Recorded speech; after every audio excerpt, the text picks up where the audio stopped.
amụrụ na mgbago nke o si adị na okwu m nwe ka o si aga. Nna anyị ochie ebe Alusi ga-apụtago kwue na Alusi a na-eri ọbara. Asị m ka m kọọ ya ka asịrị. Ọ sị na Alusi a na-eri ọbara, na Alusi a meela gị ihe ebini, ekpụtala ebini, o mekwala gị ihe efi, eji n'ihe wu ihe efi na-akpụtala ebini. O wee kwukwa sị na o nwere nwoke Alusi a mere ihe efi, o wekpụrụ ebini wee bịawa, ebini nke izizi nwa, nke ịbụ nwa, wee gbawazie afa wee chepụta n'ihe na-eme. Ịghọtago? Biko ịma na mụnwa anaghị m ezi ozi nnafọ ha. Ịghọtago? Anaghị m ezi ozi nnafọ ha. So ihe na-eme ihe na vidiyo ka unu n'ebe o ji ọnụ ya wee kwu na Alusi ya bụ ọbara ka ọ na-eri. Alusi ya bụ ọbara ka ọ na-eri. Iwere ile gị gozie eze gị ọnụ. Ngwanụ nenene ya.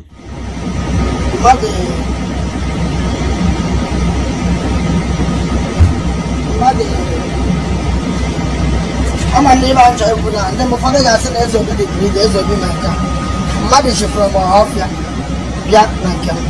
Ọ sị na ọ bụ onye ezi afọ Ọhafịa. Abịa na nke m, mgbe ọ bịa na nke m, ama m bịa kpọọ na-agba. Ebe njikwu okwu a bụ na mmadụ gotere ebulu bịa na nke m. O gotere nke mbụ nwụọ.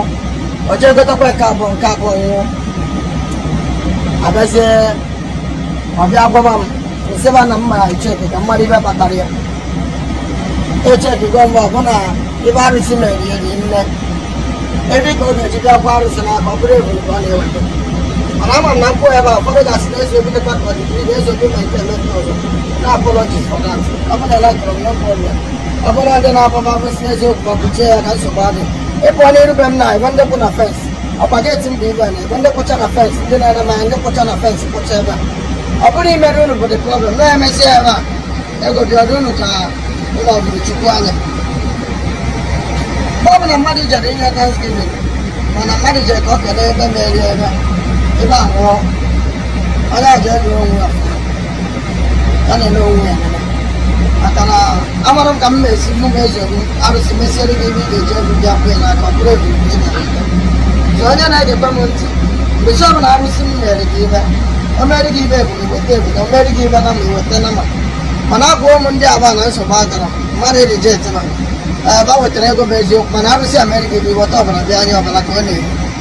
So abịa nchọ egwu ama m na ụfọdụ ga-asị na Ezeobi dị ka ide Ezeobi mere nke ọgbasa ama. Ọ bụ na ele ajụrụ ibidoro ele ntị. So ọ bụ okwe na ọra m na-afụgo na ya ọ mara asụ ọsụa n'ikwe, ụma ha asụ ịsụa na anụ.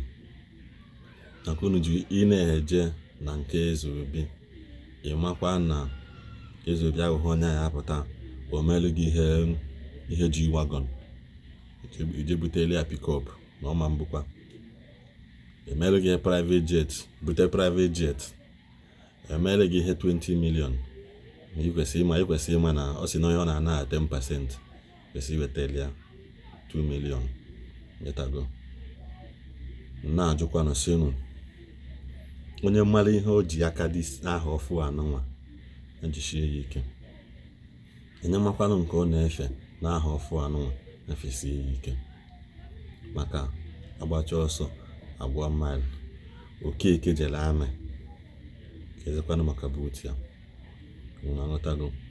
Ka unu eje na aja na-eweta ihe mmadụ si gị n'ịma na ihe emere gị ebuka. Ọmụcha anya abalị lụchalụ gị ọrụ kwụta ụgwọ bụrụ ihe kwesịrị iji ifi ebe kene alụsị iwere ebiri na-abịa bụrụkwana ihe kwesịrị ịbịa ma ihe ọbụla ọsọkwa gị alụsị ma ele gị bụtara alụsị ihe nwere ọbara ma ọbara ka alụsị na-egbu. Getago a na-emekwana ya ka ifi na-aga afịa. Getago onwe ụmụ nwanne gị nwe na-achị ifi chile agbada WhatsApp nọ ya na-aga afịa igbe ekelekwa bụ